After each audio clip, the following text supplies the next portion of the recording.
लौह पुरुष सरदार वल्लभ भाई पटेल की 150वीं जयंती पर चिरगांव में भव्य एकता मार्च निकालकर राष्ट्रीय एकता और अखंडता का संदेश दिया गया। रैली में उत्तर प्रदेश सरकार के उप मुख्यमंत्री केशव प्रसाद मौर्य शामिल हुए, जिससे पूरा क्षेत्र देशभक्ति के रंग में रंग गया। रैली का मार्ग राष्ट्रकवि मैथिली शरण गुप्त से महेवा मार्ग तक निर्धारित किया गया था, जहां जन सैलाब उमड़ पड़ा। कार्यक्रम में मंच पर बबीना विधायक, राजीव पीरछा, गरौठा विधायक जवाहरलाल राजपूत रहे। उन्होंने अपने संबोधन में उप मुख्यमंत्री केशव प्रसाद मौर्य की विपक्षी पार्टियों पर जमकर निशाना साधा और विकास के मुद्दों पर सरकार की प्रतिबद्धता दोहराई।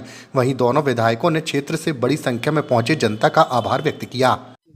लौह पुरुष सरदार वल्लभ भाई पटेल जी की 150वीं जन्म जयंती के अवसर पर सभी विधानसभाओं में एकता यात्रा का आयोजन किया जा रहा है। उसमें हिस्सा लेने के लिए आया हूं, लेकिन जब आया हूं तो साथ में यह भी वंदे मातरम गीत के गान के रचना के 150 वर्ष पूरे होने पर भी उत्सव मनाया जा रहा है। भगवान बिरसा मुंडा जी की जन्म जयंती का समारोह भी मनाया जा रहा है। साथ में आत्मनिर्भर भारत को लेकर के भी हमारा कार्यक्रम चल रहा है, एक भारत श्रेष्ठ भारत को लेकर के भी चल रहा है। तो अभियानों के क्रम में आज झांसी आने का मौका मिला है और इसे मैं सौभाग्य समझता हूं, जहां कार्यकर्ताओं से मिलना होता है।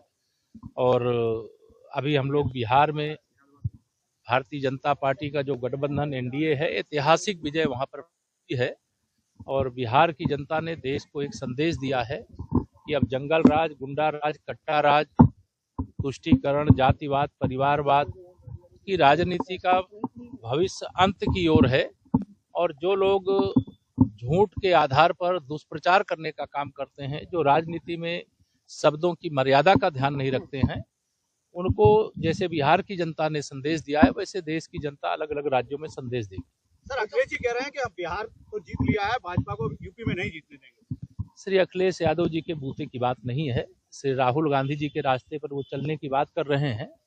वह भी भाजपा को देश में जीतने से रोकना चाहते थे, लेकिन भाजपा को रोक नहीं पाए। मोदी जी को प्रधानमंत्री बनने से तीसरी बार नहीं रोक पाए।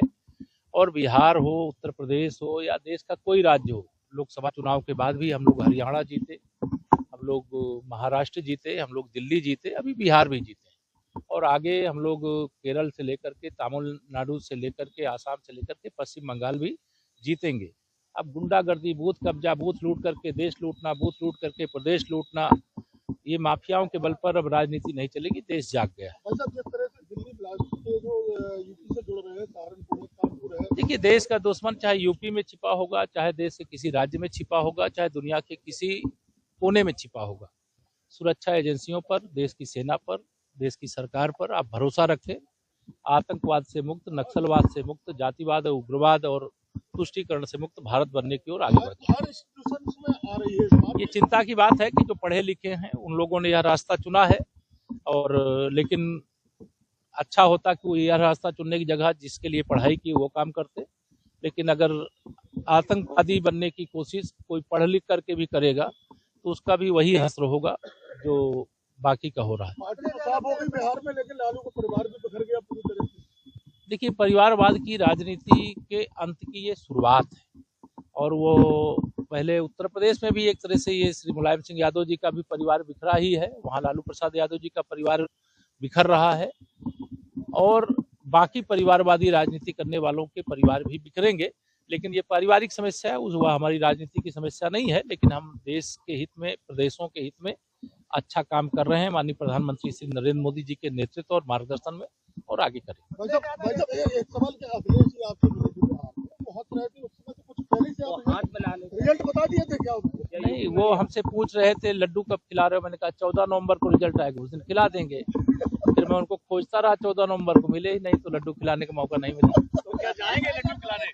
मैं नहीं जाऊंगा, उनको आमंत्रित कर रहा हूं आप लोगों के माध्यम से, आवे, उनको लड्डू खिलाएंगे, रसगुल्ला खिलाएंगे। क्योंकि विजय यात्रा जो शुरू हुई है 2024 लोकसभा चुनाव के बाद भी, मैंने कहा हम लोग हरियाणा, महाराष्ट्र, दिल्ली प्रदेश और अब बिहार जीते हैं।